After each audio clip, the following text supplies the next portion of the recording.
is John Salocela, and share ko lang sa inyo yung background ko before ako maging top earner ng front row.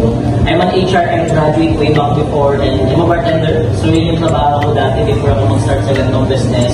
And yun kasi yung passion ko, yun din kasi yung inaral ko, and yun din kasi yung talagang, alam mo yun yung linya ko. Pero na-realize ko habang ginagawa ko siya, hindi pala sapat na yun lang yung gagawin ko. Kaya ang ginawa ko, tumarakit ako. So I'm a musician, tumutugtog ako sa mga kasal, sa mga iba't ibang events, sa mga birthdayhan, sa mga fiestahan, sa mga bar, way back before yan po yung ginagawa ko. Kasi kulang na po yung kinikita ko. Bilang isang breadwinner ko, maliit para sa akin yung kinikita ko way back before. Kaya ang ginawa ko, bukod sa bartender ako, tumutugtog ako sa mga kasal. Kasi yun nga lang, sa dami ng racket ko, bukod sa wala pa rin ako naiipon, nakapagod ako, kaya tinulay ko magtrabaho naman sa mga fast food. So since HRM graduate ako, nag-apply ako sa mga fast food chains. And palipat-lipat, marami ako naging trabaho. Diba? Ba't ako nagpalipat-lipat? Kasi may mga napapasukan ako na isang toxic yung environment, kaya nagpipit ako nagpipat sa ibang fast food. Kaya ang ginawa ko, nag-work sa kung saan-saan. Hanggang sa dumating yung point, na-realize ko, hindi pa rin talaga sapat. Bukod sa wala akong naipon, nakapagod ako, and hindi ko na alam kung saan ako pupunta. And dumating sa point, nagka-pandemic pa. Hindi ko na alam kung ano yung gagawin that time kasi hindi ko na magagawa yung passion ko.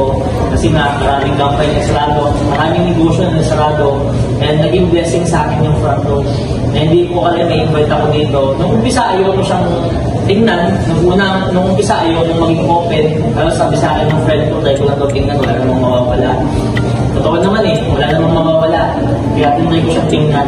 And eventually, nagustuhan ko siya. Tinry kong gawin yung isang bagay na hindi ko naman linya. Tinry kong gawin yung isang bagay na hindi ko naman naaral. And hindi ko akalain sa negosyong to, dito ko na-experience kumita ng maganda. Na hindi ko naman kinita na nag-work ako. And dito ko na-realize na deserve ko din pala kumita ng ganito. In 1 month, in 2 weeks, kumita po ako ng almost 60,000. Alam mo, sobrang grabe nito. Hindi ko na-expect na deserve ko din pala kumita ng ganito. Kaya sobrang thankful ako sa tao na nag-invite sa akin. And sobrang thankful ako sa mga tao na nag-guide sa akin. Kasi hindi naman ako kita kung walang mga tao na nag-guide sa akin. Kaya thank you so much kay Miss Jeans, kay Miss Abby, kay Sir Zandro, and kay Monty. Thank you so much sa mga nag-mentor sa akin sa ganitong opportunity. Diba? Na kahit ko ka mag-anak, kiluman ako. So maraming salamat. And of course, sa mga tao na nagtiwala sa akin, maraming salamat sa inyo. And hindi ko ina-expect sa opportunity to, ito din pala ako magtatapon.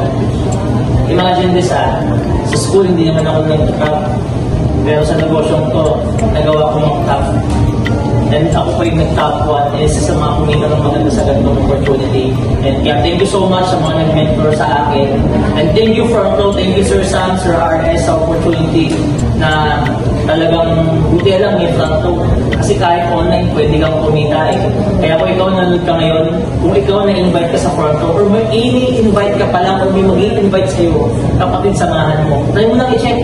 Wala namang mawawala Diba? Nothing to lose, but everything to gain.